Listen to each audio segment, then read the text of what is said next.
Irmãos, Deus tem nos dado o privilégio de estudarmos livros inteiros da Bíblia. Hoje é o penúltimo estudo da segunda carta de Paulo aos Coríntios. Segunda carta de Paulo aos Coríntios, capítulo 12, do versículo 11 ao 21. Hoje é o nosso 24º estudo na carta. Ou seja, tem 24 semanas que nós estamos estudando segundo aos Coríntios. Não sei ainda qual livro ou carta nós estudaremos, mas no mês de janeiro inteiro nós iremos falar sobre a pessoa de Jesus. Quem é Jesus? Talvez a gente emende aí 2 meses falando sobre este assunto. Novembro e dezembro.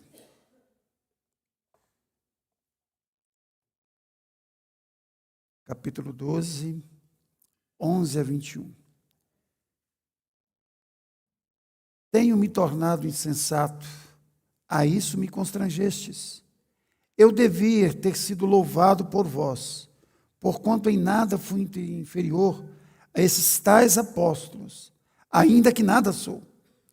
Pois as credenciais do apostolado foram apresentadas no meio de vós com toda persistência, por sinais, prodígios e poderes miraculosos. Por quem que tendes vós sido inferiores às demais igrejas, senão neste fato de que não vos tendes sido pesado? Perdoai-me esta injustiça. Eis que pela 3ª vez estou pronto a ir ter convosco, e não vos serei pesado, pois não vou atrás dos vossos bens, mas procuro a vós, outros. Não devem os filhos entesourar para os pais, mas os pais para os filhos. Eu de boa vontade me engastarei, e ainda me deixarei gastar em prol da vossa alma. Se mais vos amo, serei menos amado? Pois seja assim, eu não vos fui pesado, porém, sendo astuto, vos prendi com dolo. Porventura vos explorei, por intermédio de alguns daqueles que vos enviei? Roguei a Tito e enviei com ele outro irmão. Porventura Tito vos explorou? Acaso não temos andado nós no mesmo espírito? Não seguimos as mesmas pisadas? Há muito pensais que nos estamos desculpando convosco. Falamos em Cristo perante Deus, e tudo, ó amados, para a vossa edificação. Temo, pois, que indo ter convosco, não vos encontre na forma em que vos quero, e que também vós me acheis diferente do que esperáveis, e que haja entre vós contendas, invejas, iras, porfias, detrações, intrigas, orgulho e tumultos. Receio que, indo outra vez, o meu Deus me humilhe no meio de vós, e eu venha chorar por muitos que outrora pecaram e não se arrependeram da impureza, prostituição, lascívia que cometeram. Ó Pai, mais uma vez nós suplicamos, em nome de Jesus, que o Senhor fale conosco, para o louvor da Tua glória, em nome de Jesus. Amém. Irmãos, nós vimos nos estudos anteriores que o apóstolo Paulo mostrou ser um apóstolo legítimo, falando dos seus sofrimentos por amor e por fidelidade a Cristo Jesus.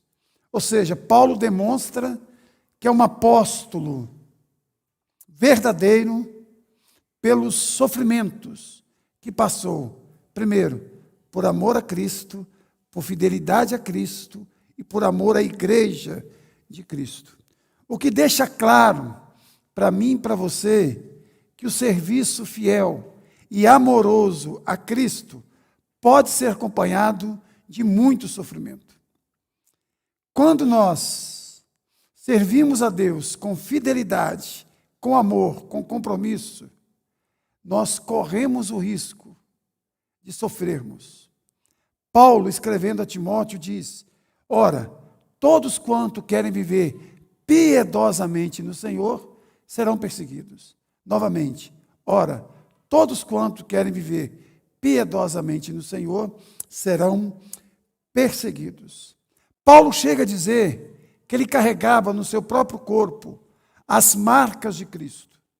E quando Paulo diz que ele carregava no próprio corpo as marcas de Cristo, ele estava falando literalmente, ou seja, aquelas cicatrizes que ele carregava no seu corpo, fruto das chibatadas que ele levou dos judeus e as varadas que ele levou dos romanos. Ou seja, nem sempre viver piedosamente no Senhor nos trará sossego e paz. Pode nos trazer dor e sofrimento. É interessante que o próprio Senhor Jesus fez esse alerta aos seus discípulos. Pelo mundo tereis aflições, mas tende bom ânimo, eu venci o mundo. Nas bem-aventuranças, Jesus vai nos dizer que assim como os profetas do Antigo Testamento foram perseguidos por causa da justiça, nós também o seremos, se nós mantermos nas mesmas pisadas, na mesma toada dos profetas do Antigo Testamento. Jesus, no capítulo 10 do Evangelho de Mateus, ele também faz o mesmo alerta. Se vocês andarem comigo, se vocês forem fiéis a mim, vocês sofrerão, vocês passarão por lutas, por dificuldades. O texto que nós estudaremos hoje, Paulo continua a sua defesa contra as acusações dos falsos pastores que haviam na cidade, que haviam infiltrado a igreja de Corinto. E Paulo começa, então, mostrando as suas credenciais apostólicas. Mas um fato chama atenção, irmãos, é que os cristãos de Corinto não valorizavam o apóstolo Paulo e valorizavam os falsos apóstolos. Olha comigo, o verso 11 aí. Tenho me tornado insensato, a isso me constrangestes. Eu devia ser louvado por vós, porquanto em nada fui inferior a esses tais apóstolos, e ainda que nada sou. Em vez dos coríntios agradecer a Deus pelo ministério extraordinário que Paulo exerceu no meio da igreja, eles desprezavam Paulo e eles elogiavam os falsos mestres, os falsos profetas, aqueles homens que não tinham compromisso com Cristo. Ou seja, eles diminuíam o apóstolo Paulo e engrandeciam os falsos profetas. E mais do que isso, irmãos, Paulo chega a dizer que ele não era em nada inferior a esses tais profetas ou apóstolos, que na verdade, Paulo vai dizer que são falsos apóstolos. E é interessante aí no texto, irmãos, olha como Paulo é simples, humilde, claro e objetivo. Ele vai dizer o seguinte aí: eu devia ter sido louvado por vós, porquanto em nada fui inferior a esses tais apóstolos, ainda que nada sou. Preste atenção, Paulo aqui não está se gabando, Paulo está se defendendo das acusações duras que recebia dos falsos pastores, dos falsos mestres, dos falsos apóstolos e dos falsos irmãos. E é interessante que em algumas traduções, NVI, a Bíblia Peregrino, a nova tradução na linguagem de hoje, trata esses apóstolos assim: tais apóstolos, excepcionais apóstolos, esses inusitados apóstolos, esses especiais apóstolos, esses superapóstolos. A tradução Almeida e atualizada não traz bem a ideia que Paulo quer passar como essas outras versões. Esses superapóstolos. Paulo, mais uma vez, está usando de ironia aqui, para chamar a atenção da igreja de Corinto. E aí, ele começa a apresentar as suas credenciais. Está aí no verso 12. Pois as credenciais do apostolado foram apresentadas no meio de vós, notem, no meio de vós, com toda a persistência, por sinais, prodígios e poderes miraculosos. Ou seja, Deus, por intermédio de Paulo, realizou na cidade de Corinto curas extraordinárias, ressurreições extraordinárias, exorcismos extraordinários, expulsões de demônios e outros eventos sobrenaturais. Esses eventos autenticavam o apostolado de Paulo, o chamado de Paulo, o ministério de Paulo. Agora notem, Paulo diz que foram manifestas. A ideia aqui é de que não veio dele, veio do Senhor por intermédio dele. Ele era apenas um instrumento de Deus para realizar curas, ressurreições e expulsão de demônios. Paulo não diz, olha, eu tenho poder em mim mesmo de fazer tudo isso. Isso manifestou através de mim, através do meu ministério. Até porque Paulo vai dizer em Filipenses 4,13, tudo posso naquele que me fortalece. A ideia é de que Paulo era extremamente limitado, mas havia uma energia de Deus que agia por intermédio dele. É isso que Paulo quer dizer. Tudo posso naquele que me fortalece. E sempre quando Paulo fala de sinais, milagres e prodígios, ele deixa bem claro que tudo isso acontecia para a glória de Deus, para o engrandecimento de Jesus Cristo. Até porque Paulo, nos versículos anteriores que nós estudamos, nós vimos que Paulo elenca uma série de sofrimentos vergonhosos pelos quais ele passou por amor a Cristo. Mas quando ele fala também dos sofrimentos que ele passou por amor a Cristo, ele fala que era para a glória de Cristo. É interessante que o sofrimento de Paulo e as manifestações sobrenaturais por intermédio de Paulo, ambos eram para a glória de Cristo. É Paulo que vai dizer, quer vivamos, quer morramos, somos do Senhor. Quando sou fraco, é que sou forte. Este contraste interessantíssimo na vida do apóstolo Paulo. Mas uma coisa que Paulo sempre deixou claro, irmãos, é que milagres são apenas apontamentos para algo muito maior. É o que João fez no evangelho escrito por ele. João descreve quantos milagres?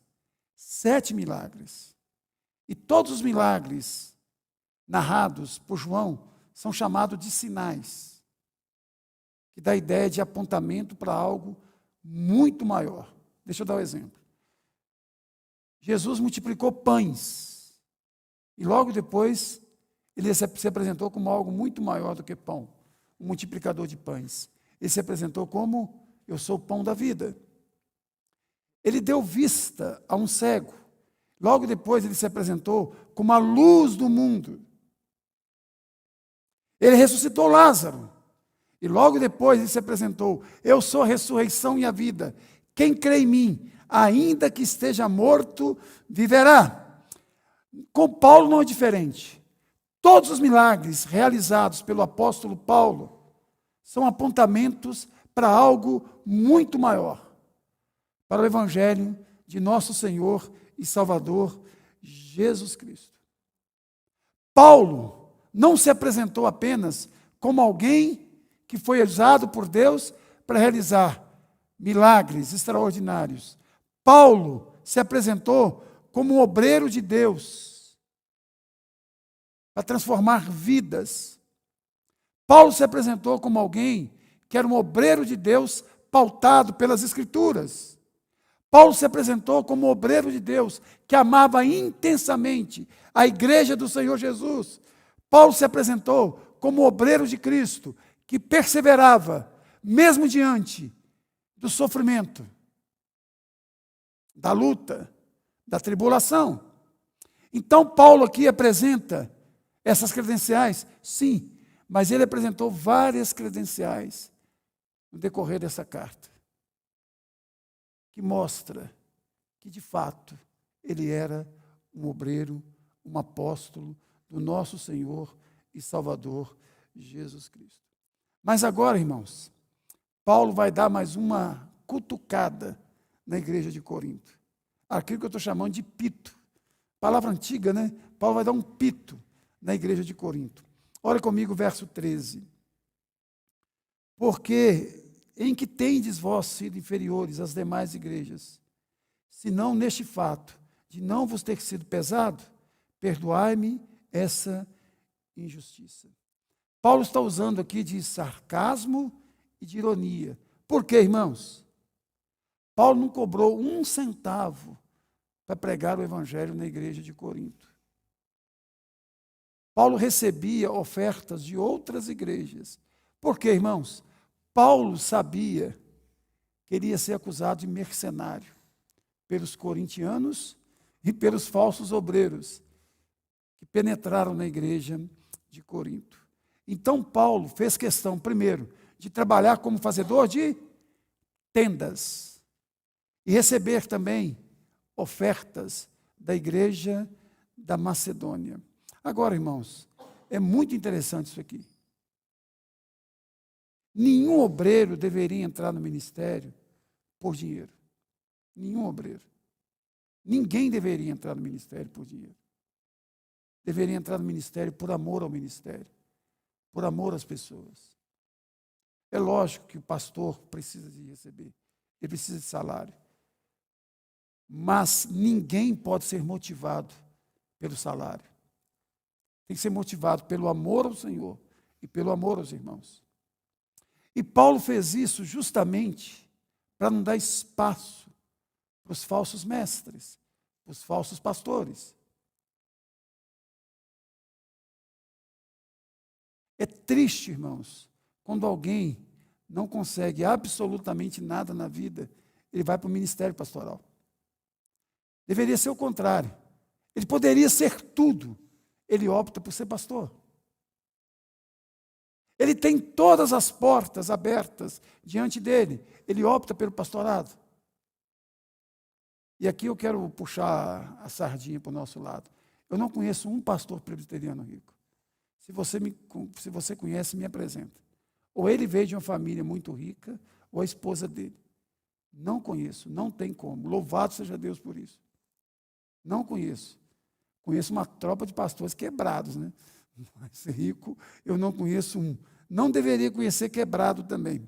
Mas, e Paulo continua, irmãos, conversando com os irmãos da igreja de Corinto. E Paulo manifesta o desejo de ir até Corinto. Nota que Paulo vai dizer, no verso 14, pela terceira vez. A primeira vez, ele ficou aproximadamente 1 ano e meio ou 2 anos. Ele abriu a igreja em Corinto. A segunda vez, ele queria passar na ida e na volta. Só que ele foi tão maltratado que na volta ele não passou na cidade de Corinto. Aí ele escreveu o que nós chamamos da segunda carta aos Coríntios, que na verdade ela se perdeu. A carta que nós chamamos de 1 aos Coríntios é a segunda. E a que nós chamamos de segunda, na verdade, é a quarta carta. 2 cartas se perderam. Ele escreveu uma carta duríssima à igreja de Corinto, porque ele foi muito mal recebido pelos irmãos na igreja. Agora, irmãos, diz aí o verso 13, que ele quer de novo voltar à cidade de Corinto. Olha aí. Eis que pela terceira vez estou pronto a ir ter convosco, e não vos serei pesado, pois não vou atrás dos vossos bens, mas procuro a vós, outros. Não devem os filhos entesourar para os pais, mas os pais para os filhos. Presta atenção, Paulo deixa os seus objetivos bem delineados aí. Primeiro, deixar bem claro que o seu interesse era o bem-estar dos crentes de Corinto, e não o dinheiro deles. Perceberam? Paulo deixa bem claro, olha, eu estou preocupado com vocês, e não com a carteira de vocês. Eu estou preocupado com a lã de vocês, e não com a carne de vocês. E é mais interessante ainda, irmãos, é que lá na nova tradução na linguagem de hoje, diz assim: eu quero vocês e não o dinheiro de vocês. Primeiro, eu vou aí, fica tranquilo, não vou atrás de dinheiro de ninguém. E ele usa uma ilustração muito interessante, que não era muito usada na cultura hebraica, mas era muito usada na cultura greco-romana, que está aí no finalzinho do verso de número 14. Não devem os filhos entesourar para os pais, mas os pais para os filhos. Na cultura judaica, os filhos também tesouravam para os pais. Aquela ideia de honrar pai e mãe. Cuidar dos pais na velhice. Então os filhos juntavam dinheiro para quando os pais não pudessem mais trabalhar, sustentar seus pais. Mas na cultura greco-romana, não. E Paulo diz assim, usando a cultura greco-romana. Ele está falando aqui para gregos e judeus que já tinham uma cultura grega. Ele diz, olha assim, olha, não é normal, não é comum os pais a juntar bens materiais, filhos juntar bens materiais para os pais, mas são os pais que juntam bens materiais para os filhos. Ele usa essa ilustração aqui, irmãos. Interessantíssimo. Segundo, irmãos, ele deixa bem claro que ele está disposto a gastar-se em favor da alma dos crentes. Olha comigo o verso 15. Eu de boa vontade me gastarei, e ainda me deixarei gastar em prol da vossa alma. Se mais vos amo, serei menos amado. Nota, irmãos, ele deixa bem claro que está disposto a sofrer, a pagar um preço muito alto, para que os crentes de Corinto voltem para o prumo, acertem a vida deles, tenham mais compromisso com Cristo e com a igreja de Cristo. Preste atenção, irmãos, o que está em jogo aqui é a alma dos irmãos da igreja de Corinto. Paulo está preocupado com a alma dos irmãos da igreja de Corinto. Paulo está disposto a se gastar. A ideia aqui, irmãos, é de trabalhar arduamente, duramente, em favor desses irmãos. A ideia aqui é de sacrificar em prol dos irmãos. De tal maneira que esses irmãos se quebrantem, se arrependam dos seus pecados, se acertem com Deus.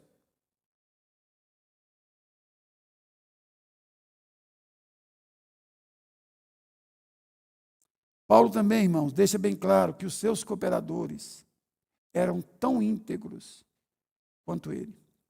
Porque vocês se lembram que Paulo enviou Tito para levar a carta? E Tito demorou, Paulo ficou extremamente angustiado, de tal maneira que uma porta se abriu para que Paulo pregasse o evangelho. Mas a angústia era tão grande, tão intensa, que Paulo não conseguiu pregar o evangelho, até que Tito chegou e trouxe umas boas notícias de lá.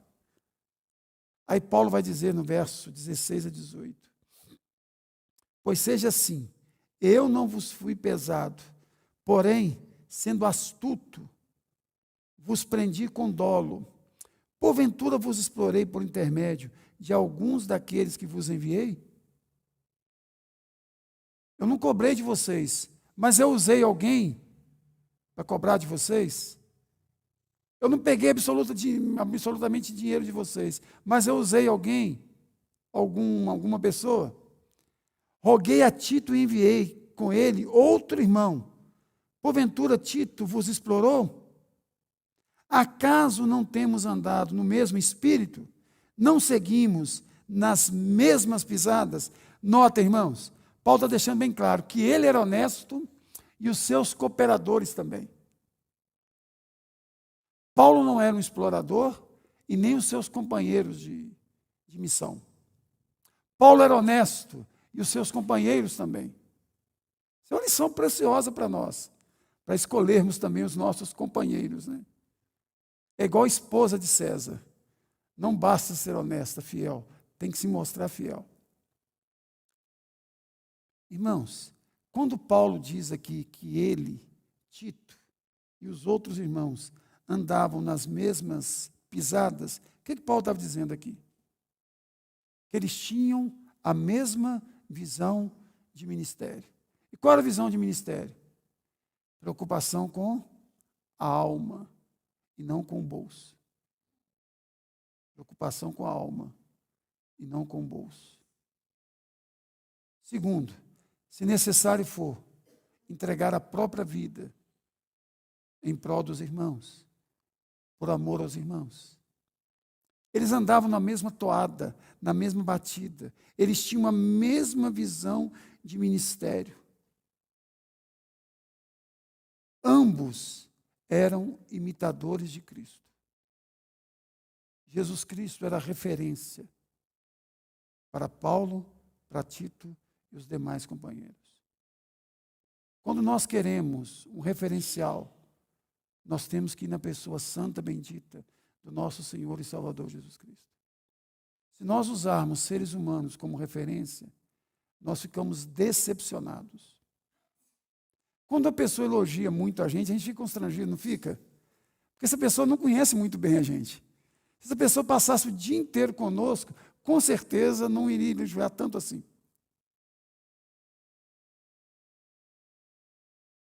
Um pastor uma vez chegou e tinha uma rodinha de pessoas assim da igreja falando mal dele. Ele falou assim, posso entrar na conversa?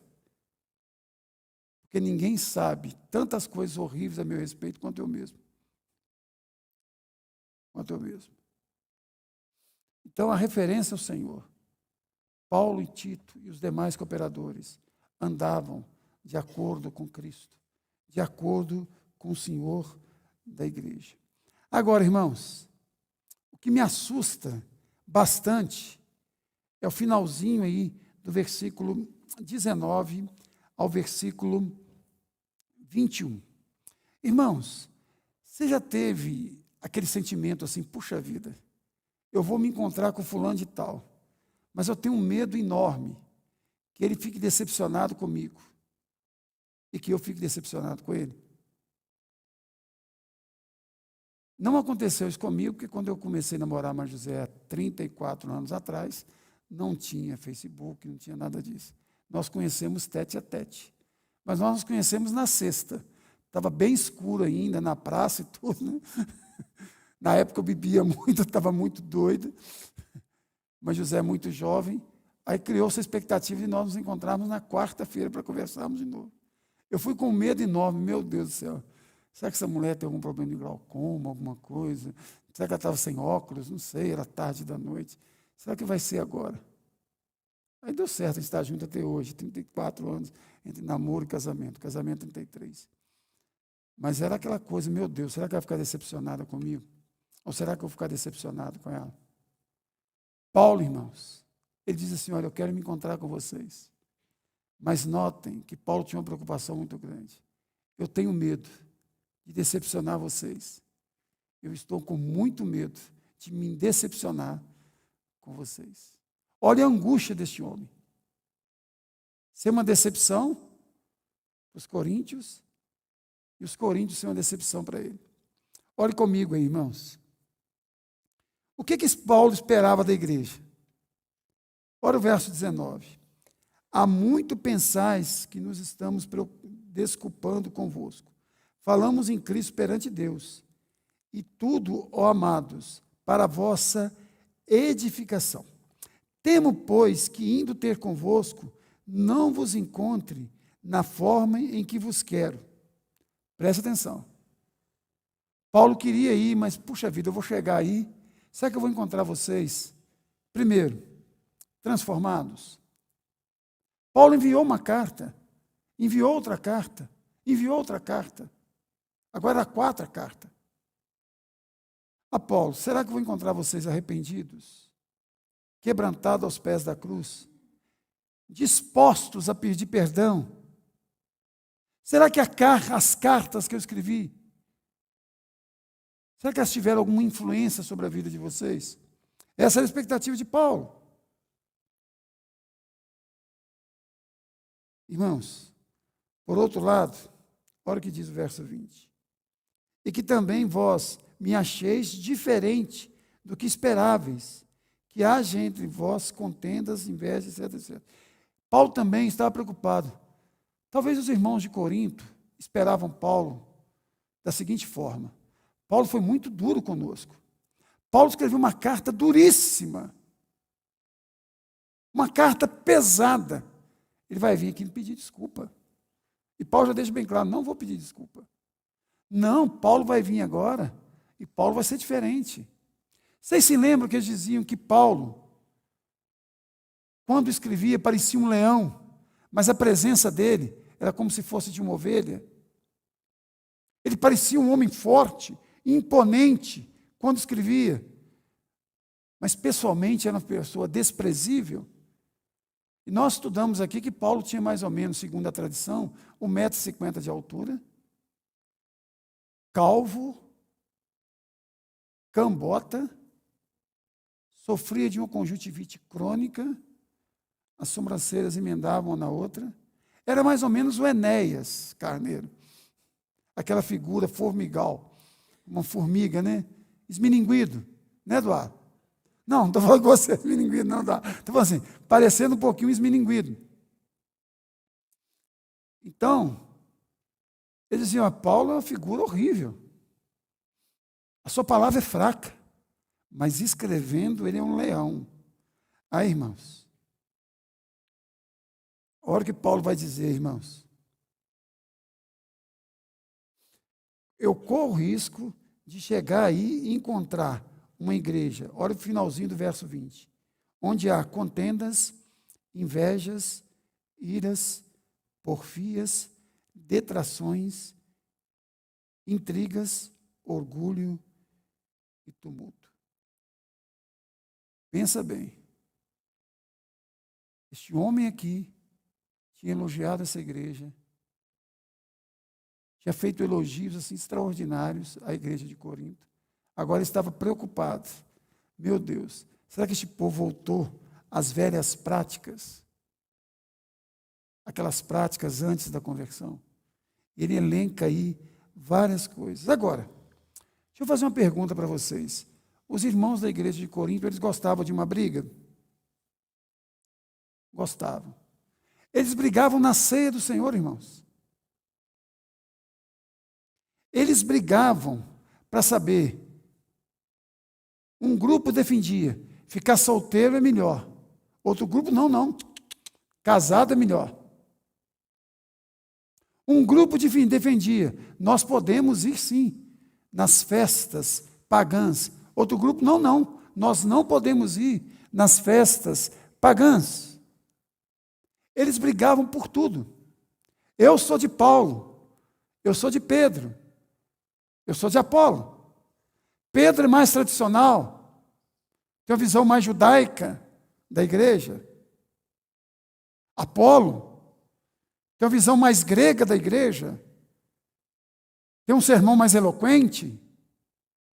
Paulo tem uma visão mais mediana, não tanto judaísmo, nem tanto a visão grega, uma visão mais equilibrada.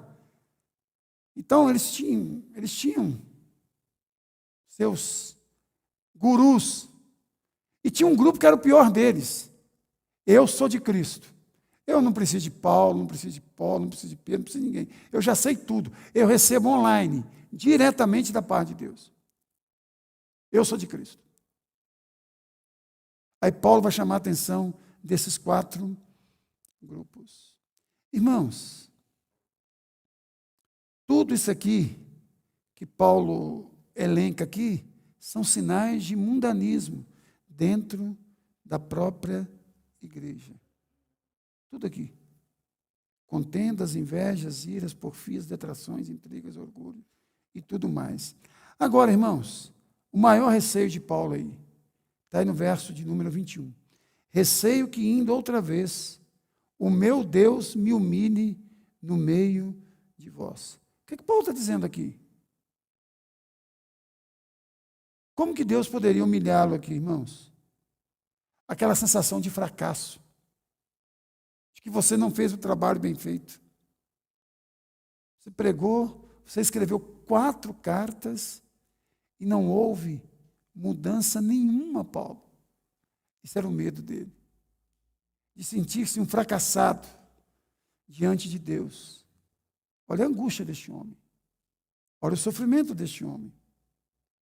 Irmãos, Paulo havia pregado, discipulado, escrito, exortado, mas mesmo assim, olha a lista também no capítulo 21, aí, no verso 21, desculpa.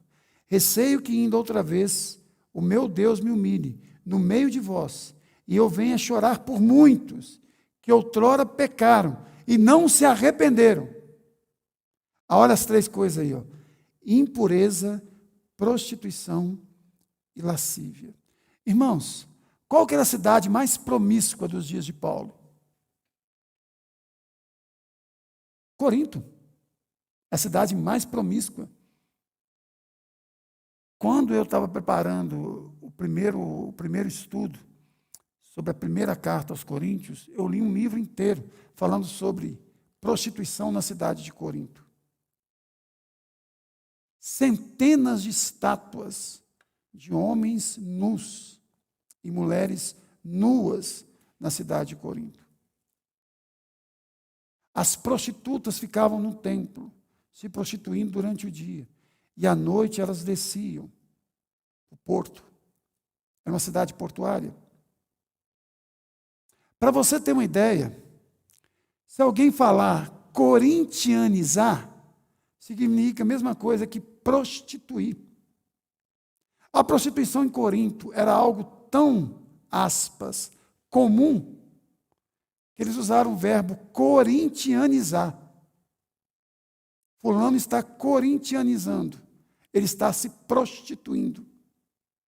E Paulo, olha aqui, está com medo dos irmãos da igreja de Corinto viver na impureza, prostituição e lascívia. Termino, irmãos, com 3 a 4 aplicações simples aqui. A primeira delas, Paulo foi um homem que Deus usou para realizar milagres? Claro que sim. Mas nem sempre milagres autenticam a fidelidade do servo de Deus. Nem sempre. Quantos milagres João Batista realizou? O apóstolo João vai dizer que nenhum. Mas tudo quanto disse a respeito de Jesus era verdade. Jesus vai dizer no Sermão do Monte, em meu nome expulsaram demônios, mas eu nunca vos conheci. Apartai-vos de mim.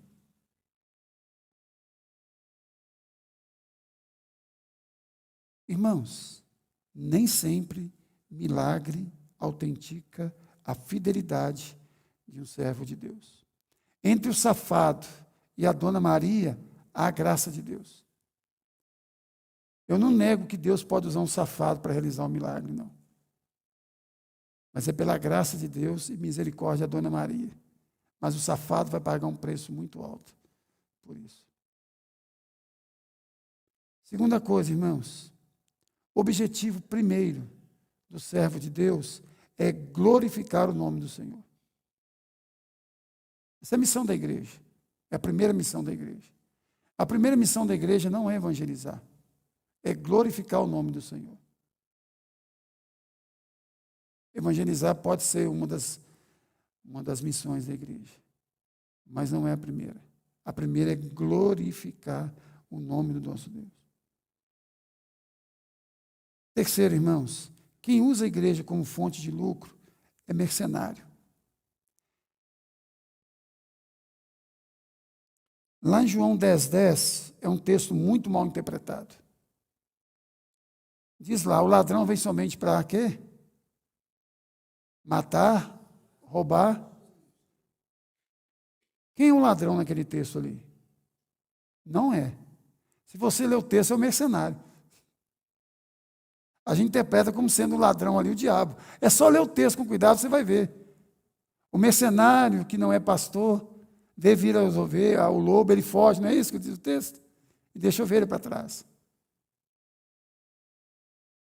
A gente lê a Bíblia muito mal lida, né? O diabo mata, rouba e destrói também, mas não naquele texto, tá bom?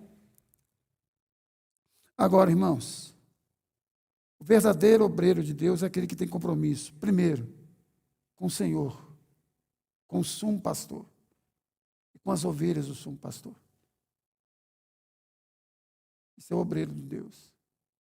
Compromisso com o supremo pastor e com as ovelhas do supremo pastor. É o que Paulo tinha. Irmãos, Paulo chega a dizer que não tinha uma capa. Irmãos, o vestuário mais importante dos dias de Paulo era a capa. Porque a capa protegia durante o dia do sol e à noite do frio. Região desértica é assim, muito calor durante o dia, muito frio à noite. Paulo não tinha uma capa sequer.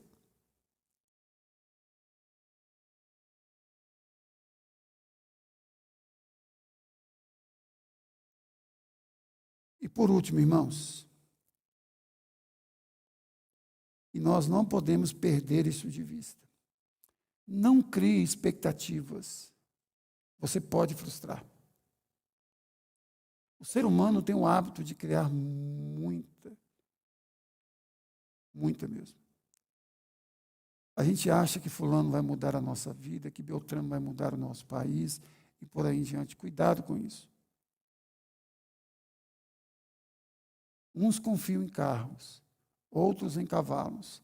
Nós, porém, nos gloriaremos em o nome do Senhor nosso Deus.